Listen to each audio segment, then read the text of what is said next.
specifically, but I want to get into a little bit more of the counseling and talk about our training. You can go online at any time to take a training module to find out more about marketing, social media, budget management, expansion efforts. Any of those abilities to take a training course is available free online at SBA.gov. Our counseling partners vary from the small business development centers, which are more of an academic style training facility. What they do is they have formalized classes that you can sign up with from social media marketing, financial management. They have starting your own business, Q&A sessions. So we have 11 small business development centers around the state of New Jersey and one main headquarters at Rutgers, Newark. There are also 23 other alternate locations that they counsel out of. So anywhere you're at, we have a counseling partner with their feet on the ground. We also use an organization called SCORE, which is a national organization of volunteer executives that have retired. They come back and they dedicate their time to act as counselors and mentors to the small business community. This could include the startups and those young entrepreneurs looking to start their business. If you have a question on, hey, how do I do this? They're a great resource to call up and go in and speak with them one-on-one in a private counseling setting and kind of get your ideas vetted through.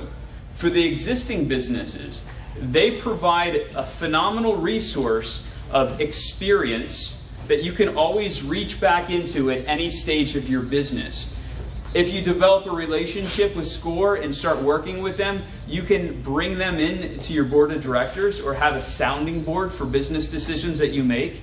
It'd be nice to be able to sit around a group of 5 or 6 executives and say, hey, what do you guys think about this? This is what I'm planning, and can I get your industry feedback for this decision? It could be a great opportunity in order for that to be a growing process with your business. Women's business centers, we have one located in Chatham, New Jersey, and what they do, they are not just specifically for women, but they do have a women's focus. They develop and counsel organizations, whether it's the startup entrepreneur or the existing business, and they really focus on the development of women's businesses and women's business services. So you can reach out to them. All these counseling agencies are free of charge to the small business owner. We don't charge a fee for them. They're at no cost to you. If there is a fee, it's a minor fee for administrative charges or maybe a book that you'll be receiving, and that's it. So there's no huge cost to any of these programs. Again, the federal government picks up the cost of that out of the taxpayers' dollars. We also have the New Jersey Veterans Business Outreach Center, which is a huge focus on our veterans initiative here throughout the state. They offer free counseling and free development for veterans businesses.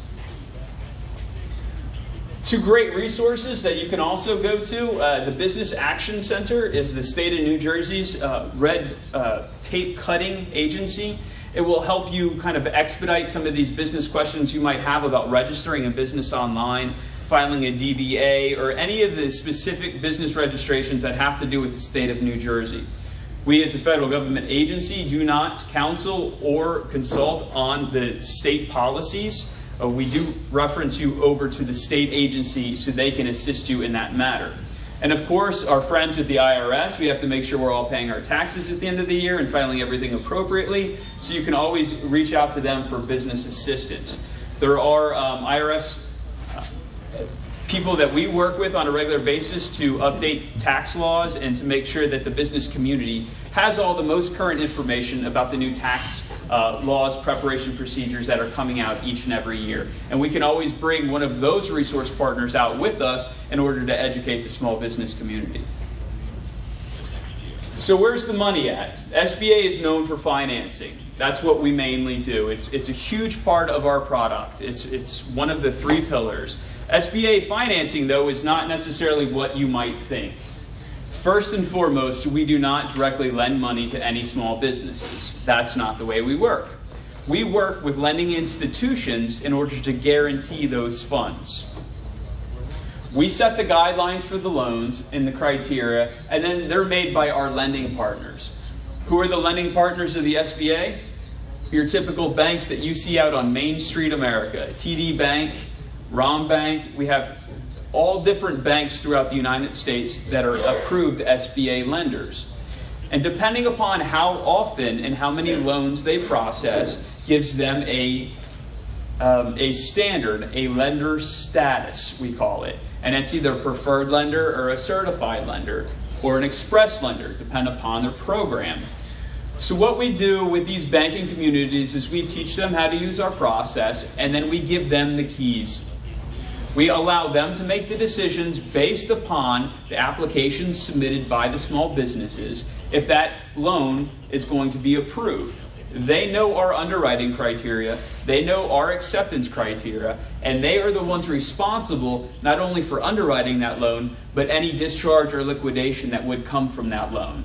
They maintain the keys to the loan for the entirety of it.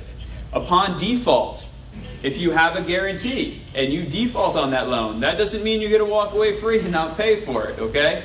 You're still on the hook for the SBA loan, even though you were to default for it. That's one of the big caveats to SBA lending. We're not a direct lender. We do provide a guarantee on the portion of that loan. Our guarantee is up to 75 to 85% on our traditional 7A loans. And on export loans, if you're exporting goods out of the United States, you can get up to a 90% guarantee. 90%. So that gives a 10% exposure on any monies borrowed. That's a whole lot easier to put in 10% equity than any more to 25 to 30% equity. That's the way we work. We want to reduce the risk to the bank that the small business poses. Every business that goes up to a bank, there's a risk profile involved, depending upon the business, the nature of the industry, the life cycle of the business, and all these things that are facing the business. Each banks look at that as a certain risk profile. We as the SBA, we can help reduce some of that risk by offering that guarantee to make you as a borrower seem a lot more effective. Next slide, please. What we look for, the business must be a for-profit business. We do not loan money out to nonprofits. It must be independently owned and operated. It cannot be part of a larger corporation that exceeds the small business size standards.